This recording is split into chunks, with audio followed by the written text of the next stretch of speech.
नमस्कार साथियों। आज जो हम बात करने वाले हैं पायरिया के बारे में। तो मेरे वीडियो में अंत तक बने रहिएगा क्योंकि मैं आज बहुत सारी आपको जानकारी दूंगा कि पायरिया होता क्या है, इसके सिम्टम्स क्या होते हैं और इसके बारे में पूरी इसकी ट्रीटमेंट क्या है।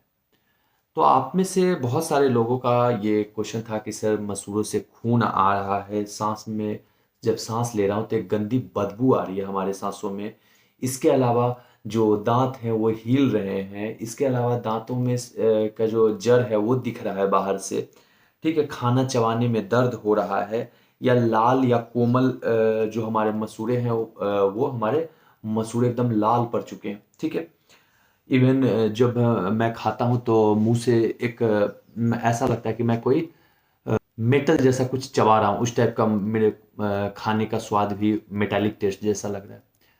तो ये सारी समस्याएं जो आप लोग की तरफ से मेरे पास भेजी गई हैं, तो मैं इसके बारे में बताऊंगा। देखिए, आपके अगर मुंह से गंदी बदबू आ रही है, गंदी सांस लेने पे गंदी बदबू आपके मुंह से आ रही है या मसूड़े कमजोर पड़ रहे हैं, तो एक्चुअल में ये जो पूरा प्रॉब्लम है ये एक दांतों का बीमारी है जिसको कि हम पायरिया बोलते हैं। पायरिया आखिर होता क्या है? पायरिया में होता क्या है कि हमारे मसूड़े कमजोर पड़ने लगते हैं। अब जब मसूड़े कमजोर पड़ रहे हैं, होता क्या है कि जो मसूड़े जब कमजोर पड़ रहे हैं तो उसमें हमारी हड्डियां भी गलने लगती हैं। अगर हमने इसको बिना ट्रीटमेंट का छोड़ दिया, अनौपचारिक छोड़ दिया हमने इसको और किसी तरीके से, तो ये बाद में चल करके बोन और टिश्यू को भी डैमेज कर देता है। पायरिया को हम एक्चुअली इंग्लिश में पेरियोडोंटाइटिस भी बोलते हैं। इसमें होता क्या है, एक बहुत गंभीर संक्रमण है। 90% लोग आज के डेट में इंडिया में अगर मैं बात करूं तो पायरिया से जूझते हैं, चाहे वो एक दांत का हो चाहे पूरे मुंह का। अगर एक दांत का है तो लोकलाइज्ड पायरिया बोलेंगे, लोकलाइज्ड पेरियोडोंटाइटिस। और अगर बहुत सारे दांतों को अगर उसने अफेक्ट कर दिया है तो it is a generalised periodontitis कहलाता है। ठीक है, तो आज मैं आपको इसके बारे में बताऊंगा। होता क्या है कि आपके दांतों के आसपास सबसे पहले क्या होता है कि अगर आपने ठीक से ब्रश नहीं किया तो आपके दांतों के पास में क्या होता है कि कीड़े जमने लगते हैं। अब वो कीड़े क्या करते हैं, आपके जो मसूड़े के अंदर एक फ्लूइड होता है, उस फ्लूइड का यूज करके कीड़े उससे खाना लेते हैं, उससे न्यूट्रिशन अपना लेते हैं। अब जब ये न्यूट्रिशन लेते हैं तो होता क्या है कि अब बहुत ज्यादा नंबर में बढ़ने लगते हैं। तो इसके कंडीशन में क्या होता है कि धीरे धीरे जाकर के हमारे मसूड़ों को डैमेज करते हैं और मसूड़े हमारे जो दांतों के ऊपर में होते हैं उससे नीचे आ जाते हैं। ठीक है, तो अब क्या होगा, जब मसूड़े दांत के नीचे आ गए, दांत हमारा दिखने लगा, तो इस कंडीशन में क्या होता है कि आपके जो पहले सबसे पहले तो इसमें होता है कि आपके जो मसूड़े हैं वो सूज जाएंगे, आपके मसूड़ों में स्वेलिंग हो जाएगी। ठीक है, और उसके जस्ट बाद धीरे धीरे क्या होगा कि जब आप ब्रश करेंगे तो उस समय ब्लीडिंग शुरू हो जाएगा, उस समय खून निकलना चालू हो जाएगा। ठीक है, अगर इसके बाद भी आपने अनहील्ड छोड़ दिया, उसको आपने उसका ट्रीटमेंट नहीं कराया, तो उससे क्या होगा कि मसूड़े और ज्यादा गलेंगे और धीरे धीरे वो आपके बोन को डैमेज करेगा, बोन तक पहुंचेगा और आपके बोन को डैमेज करेगा और आपके हड्डी भी गलने लगेंगे, जिससे आपके दांत हिलने लगेंगे। और एक दांत में अगर अफेक्टेड है तो एक दांत नहीं तो जितने दांत है वो दांत हिलने लगेंगे, धीरे धीरे वो दांत आपको निकलवाना भी पड़ सकता है।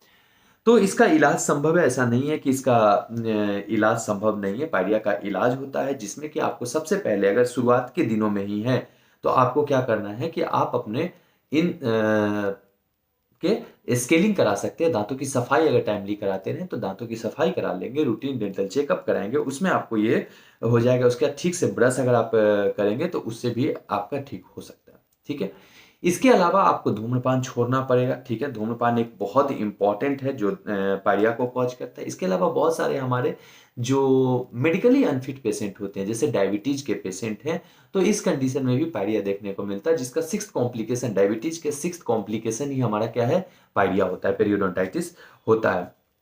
इसके अलावा हार्मोन का परिवर्तन होना, जैसे प्रेगनेंसी के टाइम में जो हार्मोनल डिस्क्रिपेंसी आती है, उस कंडीशन में भी ये देखने को आपको मिलेगा।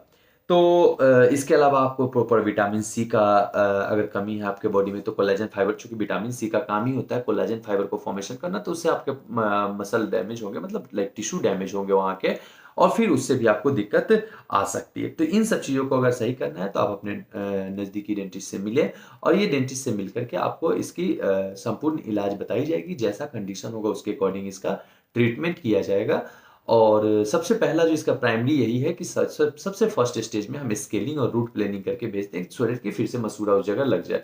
और मसूड़ा लग गया इसका मतलब है कि वो फिर से आपका ठीक है। और उसके बाद भी लगातार सूजन बनती रहती है तो हम एक डॉक्सीसाइक्लिन का डोज भी देते हैं 20 मिलीग्राम का। उसके बाद भी अगर आपका ट्रीटमेंट मतलब करना है तो हो सकता है कि आपको सर्जिकली भी उस जगह फिर से मसूड़े ग्रो करवाया जाए, ठीक है। तो ये सारी ट्रीटमेंट ऑप्शन थे जो आपको ध्यान रखना है। तो पायरिया का अगर कोई बीमारी किसी को है तो प्लीज़ उसको इग्नोर मत कीजिएगा, उसका प्रॉपर आप अपने टाइमली इलाज करवाइए।